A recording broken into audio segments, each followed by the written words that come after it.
How subtle is indoctrination? I don't even know where it started.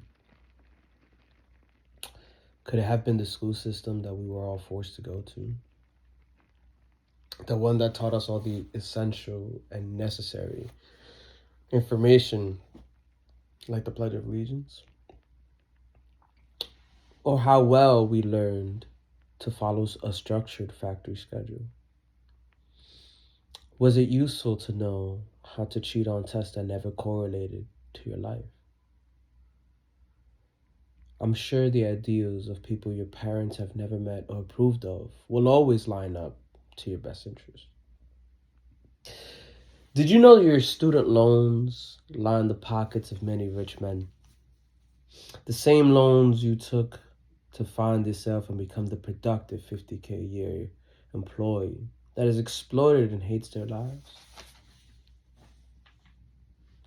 Or let's say you played any game about war or read any book about great men.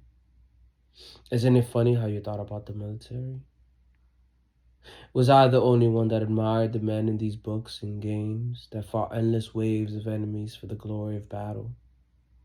Was I the only one that sought out a role model and only found it in men of old because all our fathers were in jail and our mothers hated them? These influences definitely led to me to go to the Marine Corps. I remember being around the many young men that only wanted to fulfill their destinies. Many of us insecure enough to want to go and earn our manhood through battle, just to end up being desensitized to violence and having toxic relationships to pour into.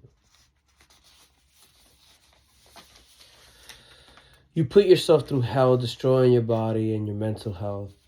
You are isolated from your family and friends, if you're lucky enough to have any, just so you can earn that respect. Thanks to me and you, this nation and all its contractors earn millions upon billions of dollars. I bet they are really thankful for your service. See, we as taxpayers fund both college loans that are federally backed and the military industrial complex, also paid for by Uncle Sam. If you didn't go either of these routes, you still fund them with your taxes, regardless of whether you have a business or whatever you do. We can even analyze the taxes you pay. Did you ever think where the money comes from? We work so hard and use money as a means of value for everything, yet what is its value? Throughout time, money has been tied to precious metals such as silver and gold. This was true for many economies on Earth, including our modern day economies. See, we live in a post-World War II era in which the United States dollar is the world's reserve currency. What this means is, in simple terms, is that the dollar and in turn the United States was given the responsibility of holding on to the world's gold deposits. See, back in this era, all currencies were backed by gold reserves, which limited the amount a government could spend. This, in theory, was supposed to be the upholding of keeping governments honest in their spending. See, back in this era, your dollar had a real physical value in which you could exchange currency for gold or silver. All of this changed during the Vietnam War.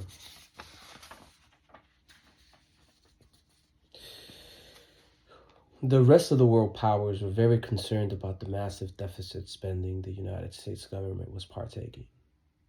In response, major world powers such as the British and French even went as far to send warships to recover the gold from the United States. This brought up a lot of panic in the United States government, and the United States government created a true change in the world economy.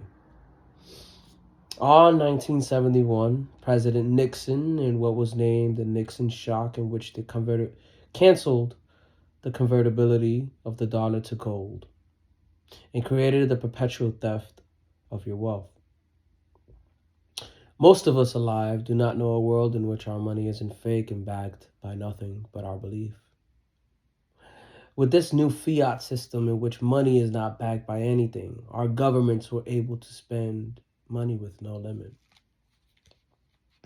See, there is a delicate balance of need and greed that is being handled by the powerful in the background.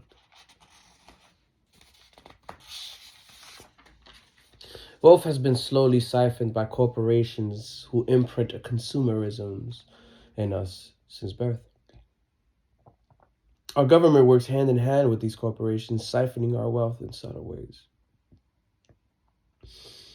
See, we as a regular working underclass pay our taxes and assume that the taxes levied to these companies and corporations work the same as ours.